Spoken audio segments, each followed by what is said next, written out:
मित्रहो, आज आपण एका अशा भाजीबद्दल जाणून घेणार आहोत की ती भाजी अगदी आपल्या जवळची, आपल्या परिचयाची आहे, पण तिचे महत्त्व किती उच्च आहे हे आपल्याला माहीतच नाही. आणि ती भाजी म्हणजे मोरिंगा. काय नाही समजले? अहो, मोरिंगा म्हणजेच आपल्या ओळखीचा शेवगा. शेवगा ही वनस्पती आपल्या आरोग्याच्या दृष्टीने खूप महत्त्वपूर्ण आहे. आयुर्वेदामध्ये तर 300 पेक्षा जास्त आजार फक्त शेवग्याचे सेवन केल्यानेच बरे होतात असे सांगितले जाते. या झाडाची पाने, फुले, शेंगा, मूळ, डिंक असे सर्व काही औषधी गुणधर्मांनी ओतप्रोत भरलेले असते. मित्रांनो, आपण ऐकून थक्क व्हाल की यामध्ये व्हिटॅमिनचे 92 पोषक घटक असतात, तसेच खनिजे असतात. त्याचबरोबर 46 अँटीऑक्सिडंट्स, 36 अँटी इन्फ्लेमेटरी एजंट आणि 18 प्रकारच्या अमिनो आम्लांचा समावेश असतो. आणि विशेष करून पालकापेक्षा 25 पट जास्त लोह असते, दुधापेक्षा 17 पट जास्त कॅल्शियम असते, केळापेक्षा 15 पट जास्त पोटॅशियम असते, गाजरापेक्षा 10 पट जास्त व्हिटॅमिन ए असते, दह्यापेक्षा तर 9 पट जास्त प्रोटीन असते आणि संत्र्यापेक्षा 7 पट जास्त व्हिटॅमिन सी असते. म्हणजे या एका शेवग्यामध्ये एवढं सर्व काही भरलेले असते.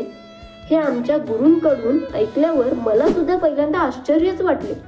आणि नंतर जेव्हा या मोरिंगाचा वेगवेगळ्या आजारांवरचा रिझल्ट आलेला स्वतः पाहिला, तेव्हा मात्र चांगलीच खात्री पटली की हा शेवगा म्हणजे एक आयुर्वेदिक नॅचरल सुपरफूड आहे, जे आपल्याला दीर्घकाळ स्वस्थ आणि निरोगी ठेवते. मोरिंगामध्ये फायटोकेमिकल्स आढळतात, जे रक्तातील साखरेची पातळी नियंत्रित करण्यास मदत करतात. त्यामुळे मधुमेहाचा धोका कमी होतो. तसेच यामध्ये दाहक विरोधी आणि जीवाणू विरोधी गुणधर्म आहेत. त्यामुळे पेचिस, अतिसार, कोलायटिस इत्यादी पचनाशी संबंधित समस्यांसाठी अत्यंत उपयुक्त ठरते. मोरिंगामध्ये लोह, protein, amino acid, fibre, vitamins भरपूर प्रमाणामध्ये असल्याने रक्तवाढीसाठी अत्यंत उपयुक्त ठरते. आपल्या शरीरातील महत्त्वाच्या अवयवांपैकी एक म्हणजे लिव्हर. आपण निरोगी राहण्यासाठी लिव्हरची खूप महत्त्वाची भूमिका असते. अनेक अभ्यासातून असे दिसून आले आहे की मोरिंगा पॉलिफेनॉल नावाच्या संयुगाने समृद्ध आहे, जे यकृताचे संरक्षण करण्यास आणि खराब झालेल्या ऊतींच्या पुनर्प्राप्तीस प्रोत्साहन देण्यास मदत करते.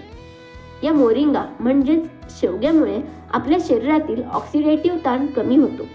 मोरिंगाच्या पानांमध्ये अँटीऑक्सिडंट्स भरपूर असतात, जे फ्री रेडिकल्सना निष्क्रिय करतात. त्यामुळे कॅन्सरसारख्या रोगांपासून आपला बचाव होतो. तसेच आपल्या शरीरातील अनेक जुनाट आजारांचा धोका कमी होतो आणि अकाली वृद्धत्व देखील मोठ्या प्रमाणात कमी होते.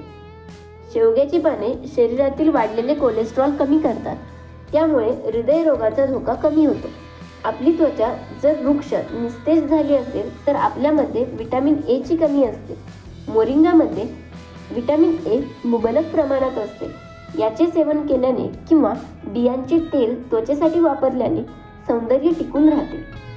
तसेच मोरिंगाचे सेवन महिलांना गर्भाशयाच्या समस्यांपासून वाचवते.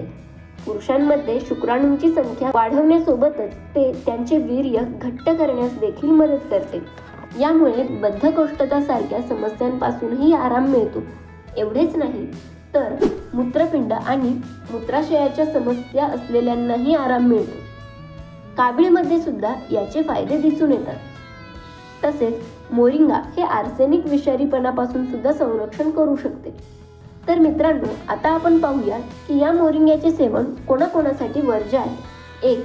ज्या गर्भवती महिला आहेत त्यांनी डॉक्टरांच्या सल्ल्यानुसार याचे सेवन करणे गरजेचे आहे. 2. ज्यांचे पोट संवेदनशील असते अशा लोकांनी मोरिंगाचे सेवन टाळावे. 3. मासिक पाळीच्या दरम्यान मोरिंगा सेवन केल्याने पित्त वाढते, म्हणून या काळात त्याचे सेवन टाळणेच उचित ठरेल. 4. ज्या लोकांना रक्तस्राव विकाराची समस्या आहे त्यांनी देखील हे घेऊ नये. मित्रांनो, आपल्याला यांपैकी कोणतेही आजार असतील तर आपण मोराळे आयुर्वेदा म्हणजेच आम्हाला संपर्क करून यथायोग्य आजारांवर आयुर्वेदिक पद्धतीने उपचार घेऊ शकता. धन्यवाद.